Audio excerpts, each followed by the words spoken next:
موضوعات کے اوپر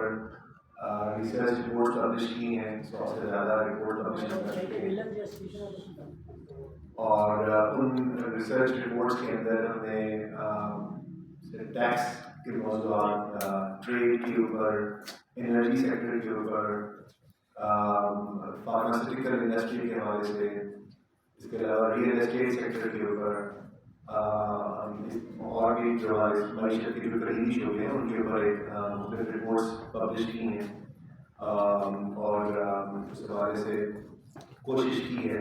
کہ معیشت کو بہتر کرنے کے لیے جن اصلاحات کی اقدامات کی ضرورت ہے اس طرف ہم نشاندہی کرتے ہیں۔ آج کی یہ کوشش اسی سلسلے کی ایک کنٹینیویشن ہے، جس کا کہ ہم نے آغاز آج سے تقریباً 6 مہینے پہلے یہ شوگر سیکٹر کے اوپر ریسرچ کی شکل میں کیا تھا،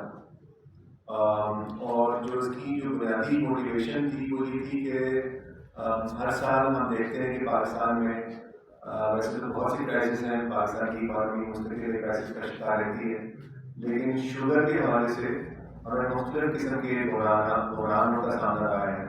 کبھی شارٹیج کی طرح سے ہوتا ہے، کبھی کسان کمپلین کرتے ہیں کہ ان کو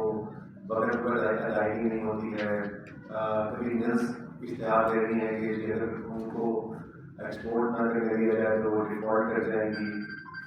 کبھی ہمیں نظر آتا ہے کہ چینی جو ہمارے روزمرہ کی آئٹم ہے وہ مارکیٹ سے غائب ہو جاتی ہے۔ وہ ہر سال ایک نئے قسم کا کرائسس ہوتا ہے، اور پچھلی حکومت نے اس کے اوپر ایک شوگر ریفارمس کمیٹی بھی بنائی تھی،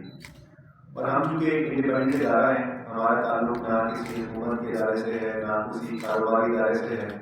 نہ ہی کسی جو ہے وہ نجی انٹرسٹ سے ہمارا تعلق ہے، تو ہم بطور ایک معیشت کے طالب علم ہم ان چیزوں کو دیکھتے رہتے ہیں، سمجھنے کی کوشش کرتے ہیں کہ ایسا کیوں ہو رہا ہے۔ اور جب اتنی بڑی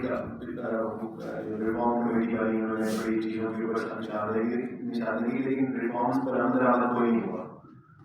بہت سی سفارشات مرتب کی گئیں لیکن وہ سفارشات تک رہ گئی، اور اس کے اندر سسٹمیٹک چینجز کوئی نہیں آئے شوگر سیکٹر کے اندر،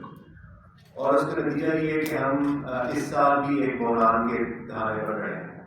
لیکن یہ بحران اپنی نوعیت کا ایک یونیک بحران ہے جس میں ہمیں کوئی شارٹیج نہیں ہے، بلکہ بظاہر ہماری ضرورت سے زیادہ چینی کا اسٹاک پاکستان میں موجود ہے، اور پچھلے 6 مہینوں سے اس پر بحث ہو رہی ہے حکومت میں اور شوگر انڈسٹری میں کہ